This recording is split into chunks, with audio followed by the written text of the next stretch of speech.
Hello po sa lahat ng ating mga ka-story. So, i-share ko lang po sa inyo itong ating kalamansi na nakatanim dito sa paso. So, kahit na kakatanim lang po natin ng ating kalamansi dito sa paso, ay makikita nga po ninyo na meron na po siyang bunga. So, ito po yung patunay na kahit kaunti lamang po o wala po kayong masyadong taniman, ay maaari po kayong makapagpatubo at makapagpapabunga po ng inyong kalamansi. So sa nakikita po ninyo, meron pong mga maliliit na bunga at meron na rin po tayong hinog na rin po na bunga ng atin na kalamansi. Ito po ay marketed na kalamansi na nabili po natin. So itinanim po natin sa medyo malaking paso para mapalaki po at mabilis po na yumabong itong ating kalamansi na naitanim sa paso. So sa lahat po ng ating mga inspiring na mga gustong magtanim din po ng kalamansi, na kahit wala po kayong space na malaki, ay pwede po kayong magtanim sa paso. Kahit po sa plastic container, pwede po kayong magtanim.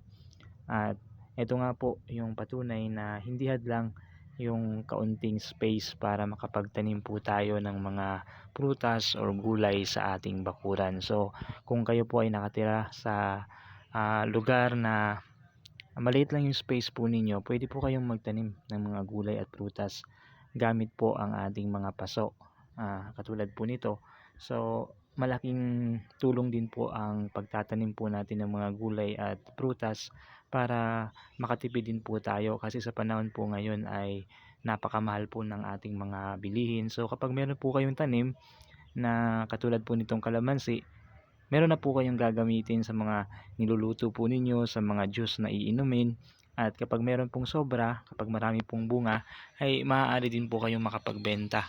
So nakagamit na po kayo ng inyong itinanim, nagamit na po ninyo, na use na po ninyo, pero na kumita sa ganun po ay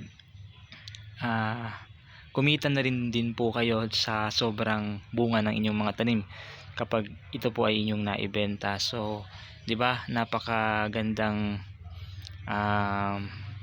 gawin na simulan na po natin kapag tayo po ay nakakakita ng mga ganito, na bilang kapag na-inspired po tayo na makakita ng ganitong mga video, ay simulan na agad po natin yung paggawa at pagtatanim po natin para habang dumadaan po yung araw, buwan, ay meron na rin po kayong maani na katulad nitong ating pinapakita sa inyo, na i-share po natin sa inyo. So nakikita naman po ninyo, malalaki po yung bunga ng ating kalamansi.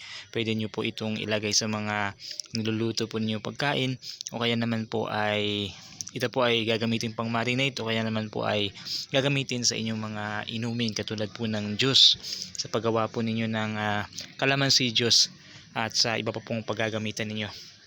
So yun lamang po muna ang masishare natin sa inyo mga story sa ngayon, at sana po ay samahan pa po ninyo ako sa mga susunod ko pa pong isishare ng mga video katulad po ng ating naipakita sa inyo ngayon. So maraming salamat po, at paki-subscribe na rin po ng ating YouTube channel para marami pa po tayong ma-share po sa inyo, at na mga tips para po sa ating pagtatanim ng ating mga kalamansi at mga gulay po in the future. So maraming salamat po sa lahat ng ating mga ka-story, at hanggang sa susunod po nating pag-upload ng video.